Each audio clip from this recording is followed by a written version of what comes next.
Big Blue Nation, take a breath. You have endured the final years of Eli Manning, the coaching tenures of Ben McAdoo, Pat Shurmur, and Joe Judge.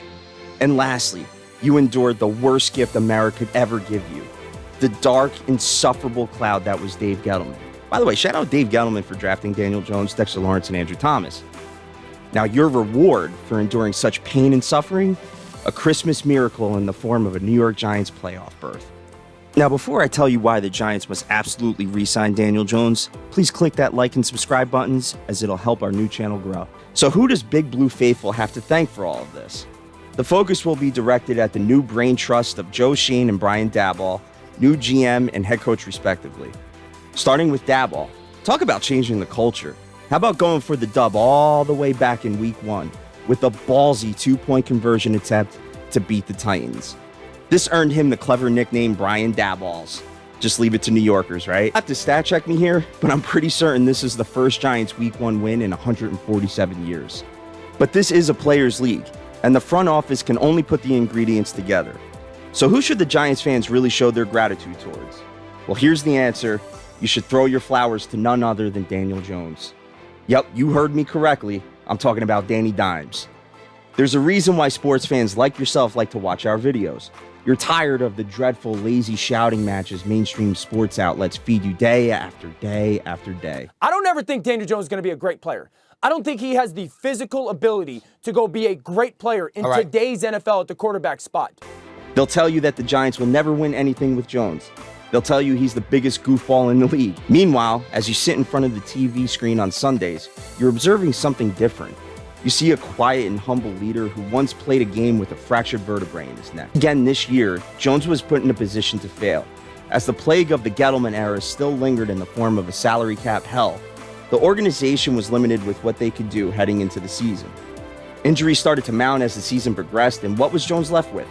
Arguably one of the worst interior offensive lines in football, and definitively the worst wide receiver room in the league. Richie James, of all people, leads the Giants receiving room in receptions this season. Before we analyze Daniel Jones' numbers, let me remind you of this. Joe Schoen and Brian Daboll have no allegiance to Daniel Jones whatsoever. They didn't draft him, they only inherited him. And they sent this message loud and clear to Jones when they declined his 5th-year option. 2022 was Jones's prove it or don't let the door hit you on the way out year. All right, so let's get into some Daniel Jones stats and how they dismantle some lazy narratives that surround him. Turnover machine. Well, that's false, and that's something that he's corrected. He has a 1.1% interception rate per 100 attempts. That's good for best in the league. He's not clutch. All right, well, how about 5 game-winning drives in 2022 alone, tied for second best in the league? Now, at this point, I'm pretty certain Daniel Jones haters are going to get frustrated, and they're just going to blurt out, you know what, he's just not that good. All right, well, let's pump the brakes on that for just 1 second, and let me remind you once again just how dreadful this offensive line and receiving room is. Now, with all that being said, he's still 11th in the league in total quarterback yards when you combine passing and rushing. And speaking of rushing yards, how about Jones being one of only 3 quarterbacks to have both 3,000 yards passing and 600 yards rushing on the season?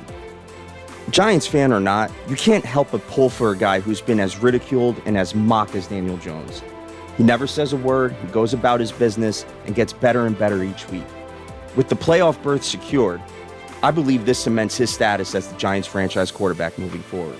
Schoen and Daboll should be absolutely ecstatic that the most important piece of the puzzle is in place, and they can now focus on building a team around him for years to come. Give this kid a weapon and some O-line help, and who knows, we might just see the Giants competing for Super Bowls in the years to come.